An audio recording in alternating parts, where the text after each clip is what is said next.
वक्फ तरमीमी bill के खिलाफ पूरे मुल्क में गुस्सा देखा जा रहा है। इसको लेकर दिल्ली में कल्बे जवाद ने प्रेस कॉन्फ्रेंस की और हुकूमत को आड़े हाथों लिया। प्रेस कॉन्फ्रेंस के बाद कल्बे जवाद ने सलाम टीवी से खास बातचीत की और वक्फ तरमीमी बिल और जेपीसी को लेकर इजहार ख्याल पेश किया। मेरे साथ मौलाना कल्बे जवाद साहब मौजूद हैं। साहब, ड्राफ्ट देखा आपने, जो ड्राफ्ट रखा है?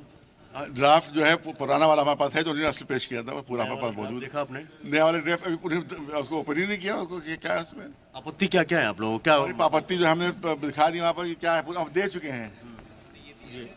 हाँ, ये पूरी आपत्ति हम वहाँ पर हमें भेजी थी, हमारे सेक्रेटरी गए थे, उन्होंने रिसीव नहीं की और वह बाकायदा FIR की गई और FIR में लिखा गया कि इन्हें रिसीव नहीं की, हमारी तरफ से यही थी, नहीं रिसीव क्यों नहीं।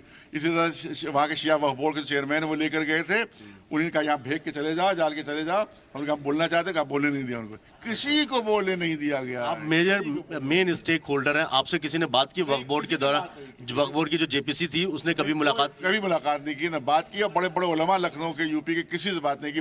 चंद पिट्ठुओं से उन्होंने बात कर ली, चंद किराए के टट्टुओं से बात की उन्होंने, क्योंकि छोटे छोटे होते ही जिनको लालच है उससे बात करके आजाद सब साथ हैं। बिल्कुल झूठ है, झूठ बोला है वो जगदम्बा पाल। वो पुराना कांग्रेसी है, बहुत पुराने कांग्रेसी हैं। वो कांग्रेसी की नीतियों को लाके चाहते हैं बीजेपी को खत्म किया जाए। वो अब भी मेरे ख्याल में कांग्रेस ही के वफादार है। जगदम्बा पाल चाहते हैं कि इसके जरिए से मुसलमान खिलाफ हो जाए और बीजेपी को नुकसान पहुंचे। जगदम्बा पाल ने गद्दारी की है बीजेपी के साथ। 13 तारीख को all India Muslim personal board पूरे देश भर में एक तरीके से विरोध प्रदर्शन कर रहा है, जंतर मंतर पर इसका विरोध। आप लोग इसका समर्थन करते हैं? आप लोग कैसे? फुल समर्थन है। हम बिल्कुल लखनऊ से कोशिश करेंगे यहाँ पर आके शरीक हो। यहाँ के अपने जो हमारे लोग हैं, उलमा है, पब्लिक, उससे हमने कहा है कि आप जाकर शरीक हो। लखनऊ भी मैंने ऐलान किया है कि जो लोग जाना चाहते हैं ज़रूर जाएं और जाकर वहाँ पर शरीक हो। और ये लंबा चलेगा, ये नहीं कि एक 13 नहीं, पता नहीं इसी कितनी 13 अभी और आएंगी। आज प्रेस कॉन्फ्रेंस हुई, आज मीटिंग हुई थी मुस्लिम पर्सनल बोर्ड के कई अधिकारियों की बिहार के अंदर। उन्होंने साफ तौर पर ये कहा कि अगर ये बिल लाया गया तो शाहीन बाग जैसा विरोध प्रदर्शन, CNRC जैसा विरोध प्रदर्शन फिर दोबारा शुरू होगा। दोबारा नहीं, उससे ज़्यादा शुरू होगा, उससे ज़्यादा भयानक होगा ये प्रदर्शन। और हमारा पीसफुल होगा, बहुत बिल्कुल पीसफुल होगा, लेकिन उससे बड़ी तादाद में होगा, क्योंकि इसमें सारी मस्जिदें इन्वॉल्व हैं, इसमें सारी खानकाहें इन्वॉल्व हैं, सारे हमारे इमाम बड़े इन्वॉल्व हैं इसमें। यकीन क्यों नहीं है पूरे जेपीसी पे? यकीन क्यों ना करने की वजह क्या है? नहीं, धोखा दिया उन्होंने, किसी मिले ही नहीं हो। अच्छा। और कोई तजवीज़ उन्होंने रखी ही नहीं अपने पास, सब रिकॉर्ड दाया कर दिया उन्होंने। 2 करोड़ जो आए थे ईमेल, सब उन्हें डिलीट कर दिए। एक भी तजवीज़ नहीं मानी है किसी की एक तजवीज़ नहीं मानी है। कहा यहाँ डेल डाल के चले जाओ, यहाँ फेंक के चले जाओ, सबको रद्दी टोकरी में फेंक के पूरा का पूरा उन्होंने वही बिल वापस कर दिया। इसका मतलब धोखे के लिए बनाए गए थे सब। आप तो शुरू से इस बात की मुखालफत करते कि जेपीसी एक धोखा है। आप शुरू से आप बोर्ड जाके देख लीजिए, पहले दिन लगा था बोर्ड, आज का लगवा नहीं है। जब GPC का ऐलान हुआ है तो हमने मुसीबत लगा दिया, धोखा देने के लिए बनाया गया इसको, टोटल धोखा देने के लिए बनाया गया इसको। इसने कोई काम नहीं किया, ना किसी से मुलाकात की, ना किसी की तजवीज़ मानी।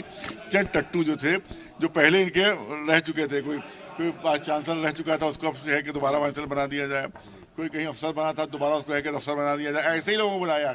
और वही सब लोग जो हैं, वो 2, 4, 10 लोग हैं, वही उसको सपोर्ट कर रहे हैं। वरना पूरा मुस्लिम समाज, चाहे वो आलिम हो, चाहे पब्लिक हो, सब इसकी मुखालिफ है। आप 13 तारीख को आप प्रोटेस्ट में जा रहे हैं? 13 तारीख हम आएंगे, बिल्कुल आएंगे उसमें, वहाँ पर शरीक होंगे और अपने आम अपील की है कि सब लोग इसमें शरीक हों। आखिरी सवाल आपसे, ये कहा बिहार की मीटिंग में ये कहा गया मुस्लिम पर्सनल बोर्ड की कि चंद्रबाबू नायडू हैं, नीतीश कुमार, अगर बिल की मुखालफत नहीं करते तो इस बार अंजाम भुगत ले, मतलब चुनाव में उनको मुसलमान फिर पूरी तरीके से बाइकआउट करेंगे। हम मुसलमान तो करेंगे, हम चाहते हैं कि दलितों को भी साथ लिया जाए। इसलिए दलित को, क्योंकि इनका एम जो है वो दलित भी हैं, ताकि दलितों को जो सहूलतें दी गई हैं एक्ट के जरिए से, उसको भी खत्म किया जाए। ये तो सिर्फ शुरुआत की गई मुसलमानों से, और ये पहुंचेगी नौबत दलितों तक, नौबत पहुंचेगी। ये पूरा प्लास इनका टारगेट दलित है। दलितों के जरिए चाहते हैं कि दलितों को जो जितनी फैसिलिटी मिली है सब खत्म की जाए। लिहाजा दलितों को भी होशियार रहना चाहिए, ये ना समझे कि सब मुसलमानों को खाली नुकसान पहुंचा, नहीं, इनका असल टारगेट दलित हैं। यानी साफ तौर पर है कि इस बार मुस्लिम पर्सनल बोर्ड समेत जितनी भी मुस्लिम तंजीमें हैं वो आर पार की लड़ाई के मूड में है। संजय के साथ सैयद मुबशिर, सलाम टीवी, दिल्ली।